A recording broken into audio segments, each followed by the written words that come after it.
Atur Kiara. Nuwun para kadang pamirsa Sutresna Budaya.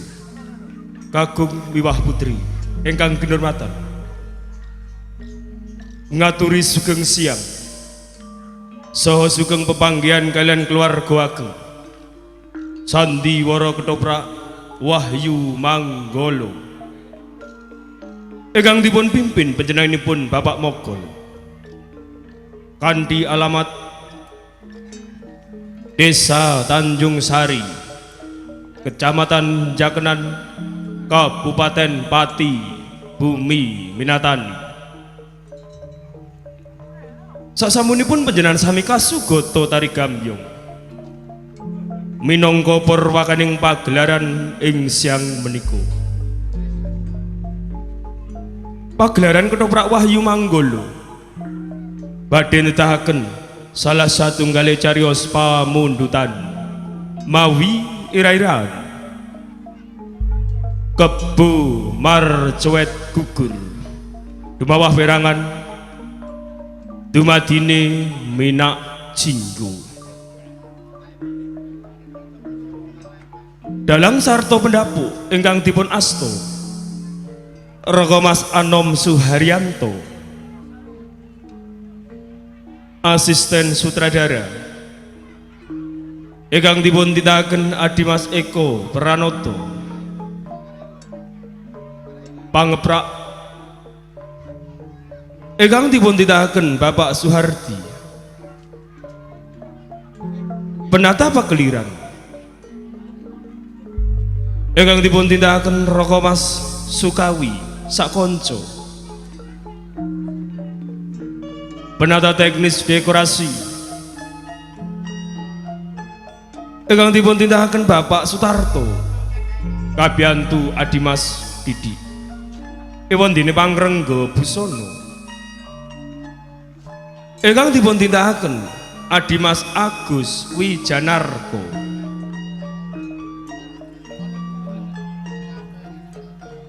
binarung inggih Kyai Gongso Madularas ingkang dipun sesepuhi Bapak Keman Widodo, Kandi Panglih Iswarawati utawi Pesinden ingkang dipun tindakaken Ibu Sri Murtiningsih saha Ibu Suparyana, Pranoto Gending ingkang dipun pimpin Bapak Hadi Prayitno, ewondene Wiraswara ingkang dipun tindakaken Bapak Miranda sarta Adimas Bagus Edi Mahesa. Musik campursari ingkang dipun tindakaken Adimas Ari Sempru, Raka Mas Edi Watono sarta Adimas Udin Galdowo. Pagelaran Ketoprak Wahyu Manggala dipun sengkuyung kalian WM Audio ingkang dipun pangarsani Raka Mas Gentong Kawa-kawa. Sadere pagelaran kita kawitan badhe kula aturaken para paraga ingkang ngayi cariyos ing siang menika. Kelir sepisan nggambaraken wonten Kadipaten Geranti, Hadipati Bandar Subali ingkang dipun paragani Raka Mas Judek Prakoso, Patih Bandarpati ingkang dipun paragani Adimas Eko Pranoto, ewondene prajurit ingkang dipun tindakaken Seniman Bagus Wahyu Manggala. Kelir salajipun gambaraken wonten Kraton Majapahit, Prabu Bromatunjung ingkang dipun paragani Raka Mas Anom Suharyanto, Patih Maudoro ingkang dipun paragani Raka Mas Andi prasetyo. Temenggung Haryo Jecetan ingkang dipun paragani Adimas Abi Rojali garwa Prameswari ingkang dipun paragani Nimas Diah Maharani Palupi ingkang dipun paragani Nimas Uut Sutriyana ewondene para prajurit ingkang dipun tindakaken seniman Bagus Wahyu Manggolo adegan salajengipun wonten ing desa Gambir Seketi Ki Ajar Pamengger ingkang dipun paragani Bapak Ambeh Wahono Mercuati ingkang dipun paragani Mbak Ayu Sri Poncowati ewondene Kebo Marcuet Joko Mercu ingkang dipun paragani Adimas Abdul Sutopo Wiro ingkang dipun paragani Rakawas Bagus Suyanto Brojo ingkang dipun paragani Adimas Kundi Asmoro ewondene Marni ingkang dipun paragani Nimas Tata Wulandari Joko Umbaran ingkang dipun paragani Rakawas Beguk Wiyanto Joko Pujan ingkang dipun paragani Adimas Bagong Sutresno Dayon Bapak Tulkiyem ingkang dipun paragani Bapak Begek Ariwarsito ewondene Jinggawati ingkang dipun paragani Nimas Meni Widyawati repat utawi dagelan ingkang badhe nglipur manah panjenengan sami panjenengan badhe dipun lipur trio pelawak Wahyu Manggolo Cak Sendor Adimas Rogim sarto Bapak Mogol kandi embanipun ingkang dipun tindakaken siciup arum somplak kabiyantu sisuwak indah kalola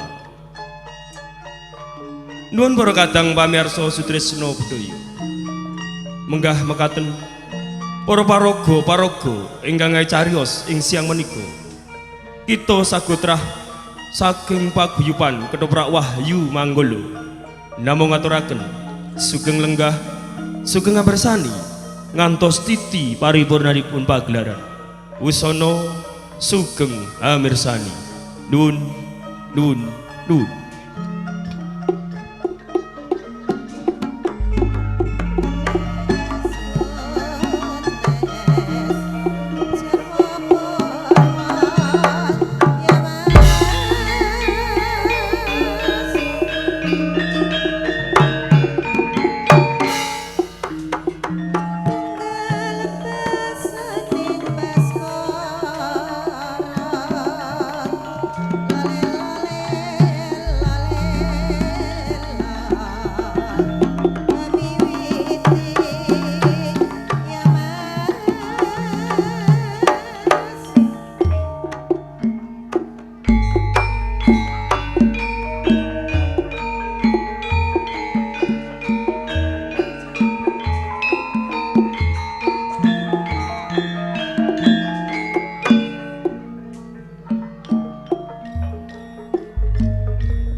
hang nimbui kegiatan sak lebetipun kula dados warung panjenengan Gusti wonten ing Grandhi. Monggo sing kepenak Desa akan dawuh.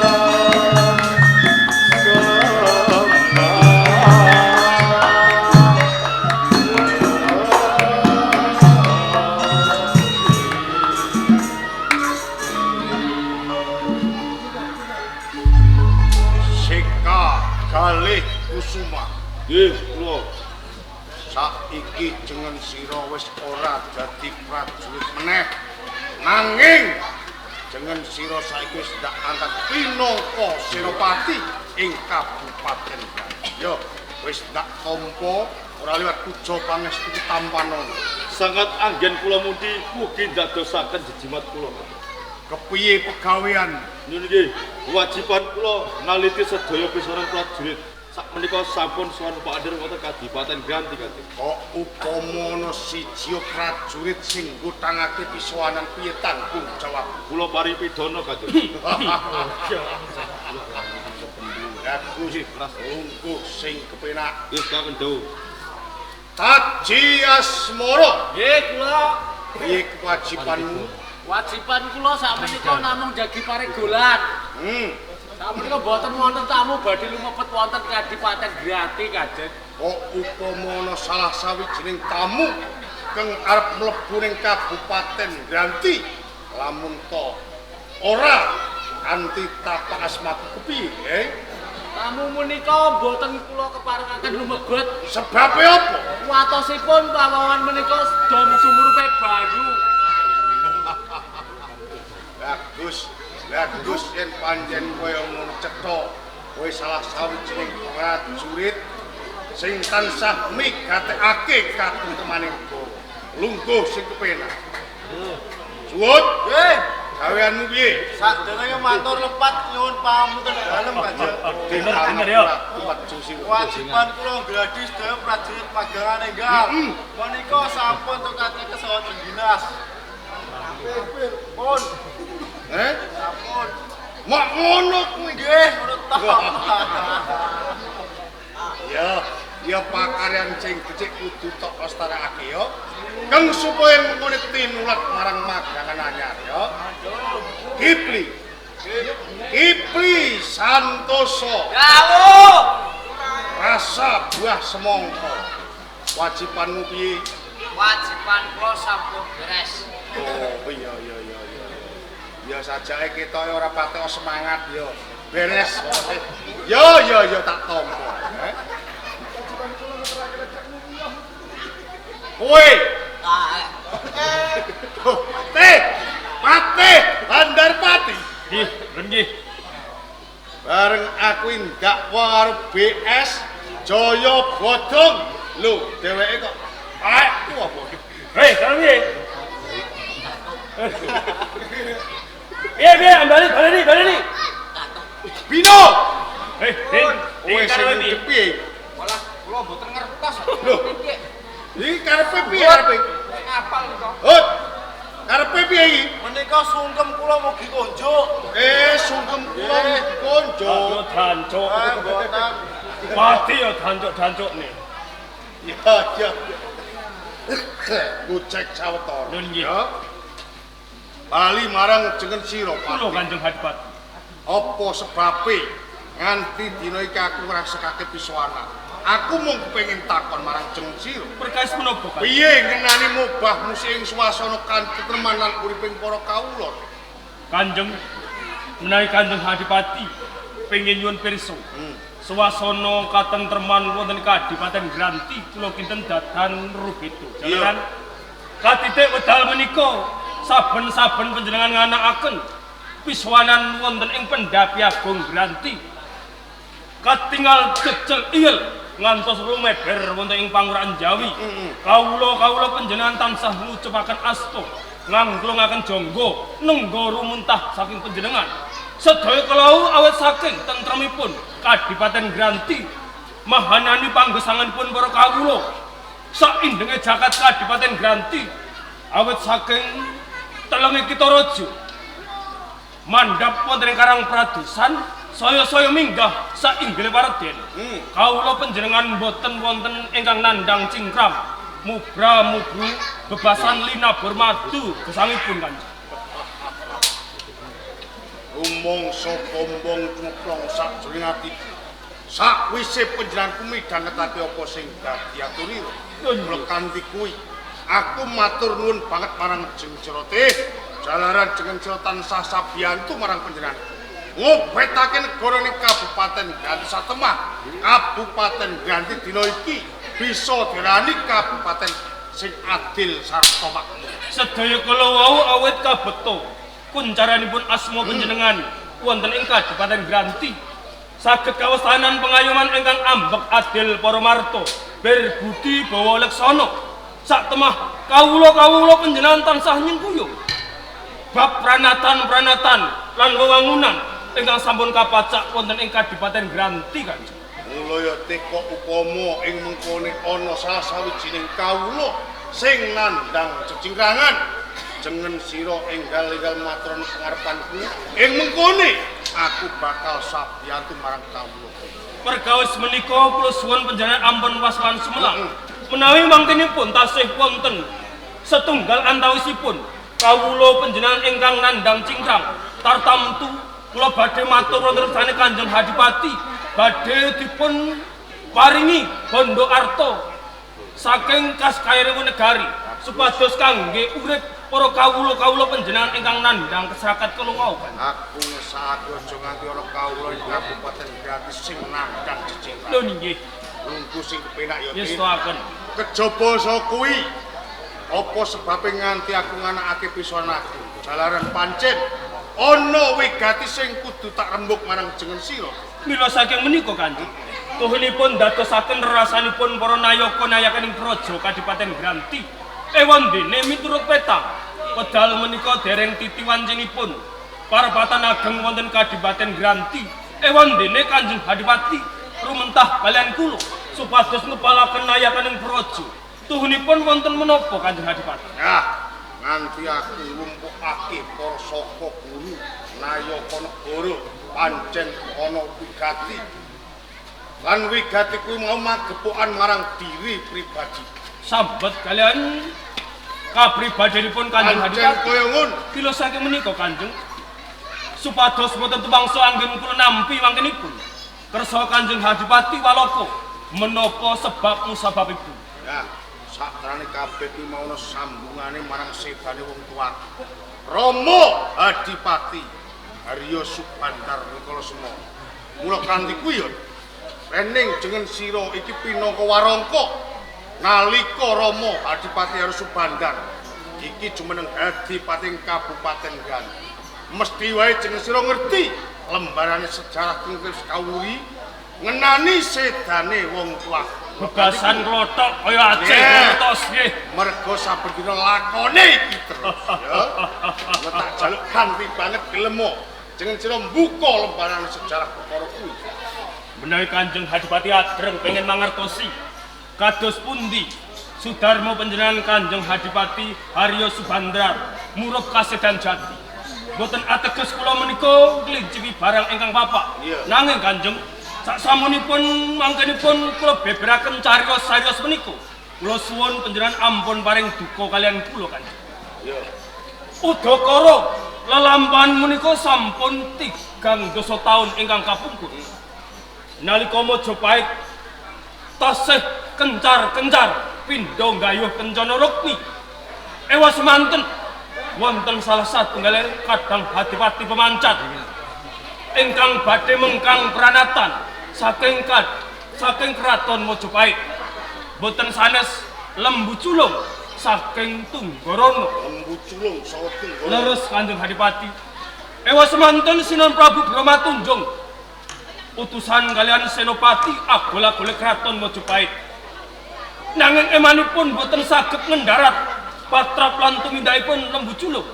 Sak temah prajurit lan senopati Majapahit ingkang sami gugur. Rumas kekes penggalipun Sinan Prabu Brahmatunjung. Watos menawi mangkenipun awis saking patrapipun lembu culung Majapahit ajur mumur.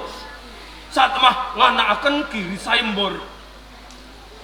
ungelipun sayembara kala wau boten mawas sinaosa tiyang kere maju kelembale longan menawi saged cilik ngendarat gedhe mateni lembu culung badhe nampi nugroho saking ngersa dalem Sunan Prabu Bromatunjung. Menawi salah satunggal pengayoman kadang bupati utawi Nerpati mangkenipun badhe dipun dadosaken bumi mutian kadipatenipun.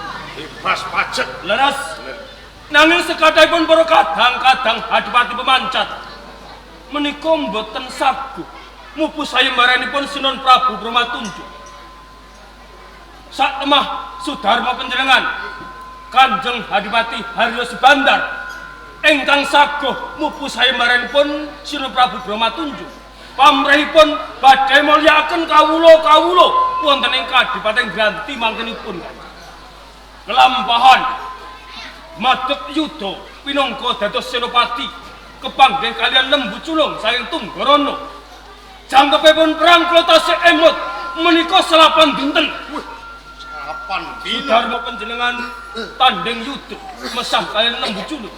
Nanging pikantuk adeling jagat Kanjeng Adipati Haryo Subandar pikantuk kamenangan.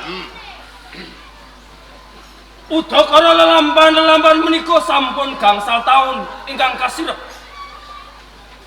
Ngantu-ngantu ganjaran saking ngersa dalem Sunan Prabu Bromatunjung nanging ngantos wedal menika dereng dipun paringaken.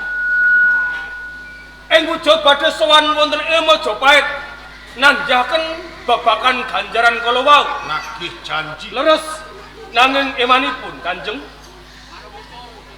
Sunan Prabu Bromatunjung mboten kasetu ngocati weca mlenjani janji ganjaran mboten dipun parengaken kalian Sudarma panjenengan. Dioweli. Leres sak temah barang ngamuk wonten ing pendhapi agung dipun sekseni peranganipun para kadang-kadang hati pemancat lan punggawaning praja Majapahit. Nanging Sudarma panjenengan namung badan sajuga. Gampil anggenipun dipun rangket prajurit lan senopati Majapahit. Dawuh dalem Sunan Prabu Bromatunjung menawi Sudarma panjenengan tinakwa badhe mengkang pranatan saking Majapahit nunggak semi patrapipun lembu culung. Sahrene ngurina penggalipun Sunan Prabu Bromatunjung mboten nampi nugraha malah badhe dipun patrapi pidana. Tabuh 8 enjang Kanjeng Adipati Haryo Subandar dipun gantung wonten alun-alun. Digantung. Deripun kados mekaten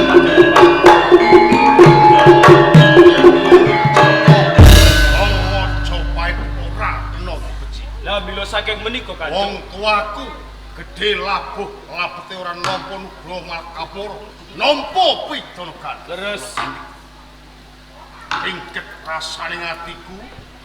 Aku ora trima perkara sedane wong. lajeng ingkang panjenengan kersakaken. Mula kanggo dadakan perkara. Wiwit dina iki aku baleno.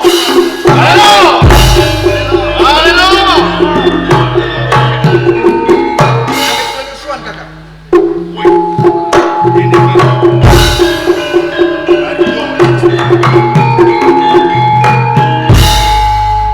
Yai, ayo cecet. Kakang Bandar Subali. Sakwise saprangga pun kakang bakal musuh mawon. Rakya padha basuki to. Pikantuk berkah saha pangestunipun Kakang Bandar Subali.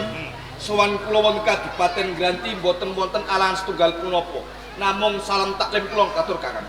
Wis tak tampa tiba sepadha-padha. Yai, Inggih. sak tenane ben munggah ing Kabupaten Granti gawe kaget ing atilipun kakang.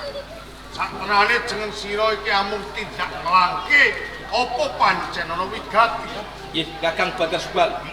Cekak aos kemawon kula mboten badhe ngandhar-ngandhar angdukur. Minggah kula wonten Kadipaten Granti namung mundi dawuh saking kersane Sunan Prabu Bromatunjung lumantar Kakang Patih Maudara kang supados nanjihaken kapetang sampun tigang kesowanan sekawan ngancik Kakang Bandar Subali mboten sowan wonten ing negari Majapahit. Oh, dadi kuwi garunane. Inggih. Dadi nggonku ora sowan ing kraton Majapahit iki wis dadi rembukaning para saha guru lan dadi kemerening para patemon. Tartam kuti mawon kados Yayi harus dicetak. Lak kotang terus terang tanpa tedeng aling-aling sok logok banyu. Apa sebabe nganti 3 pisoran agung pun kakang rasuwan. Jalara, dina iki pun kakang Balelo. Balelo.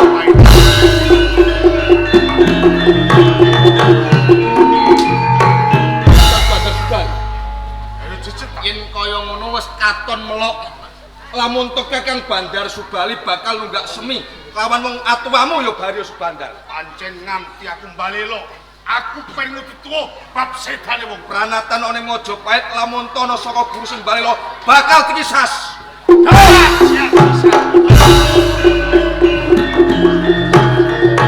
Ngabangke rupi.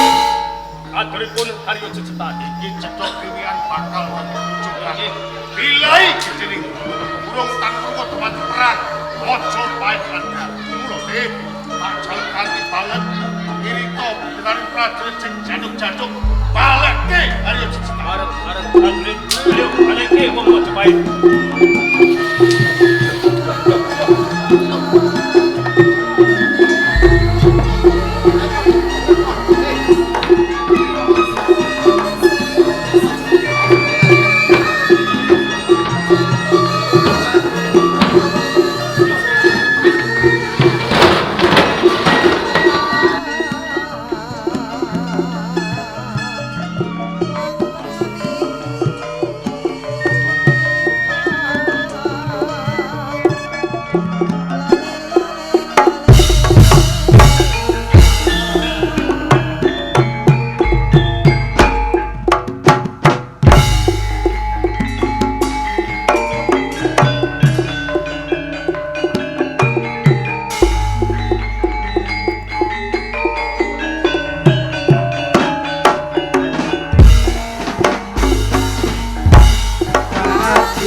karena aku kemudian bukan Hadipati Bandar. Lamun to Bandar Subali sing bacot bali lo bakal seret taswan kono negara Majapahit. Waton aku sih malang kadhap ning pangarepanmu.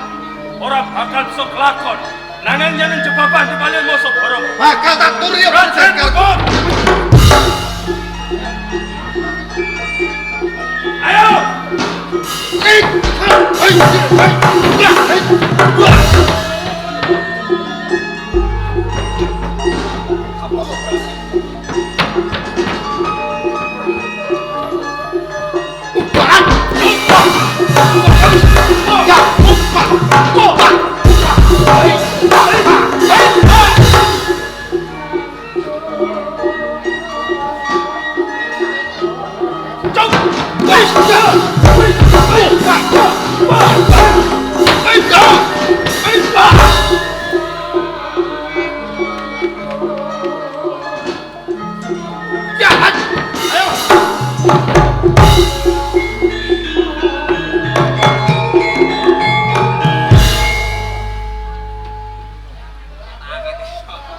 Bagus. Aku pengen miterang lawan kuwi. Apa sekiran ruangmu akeh sing padha nandang tatu? Kakak, Yen pancen ana sing nandang tatu, papan ki ana ing Panti Swada. Welingku, aja bombong lan seneng atimu lamun to dina iki kowe antuk kemenangan. Joko Perpet ana ing Kadipaten Granti.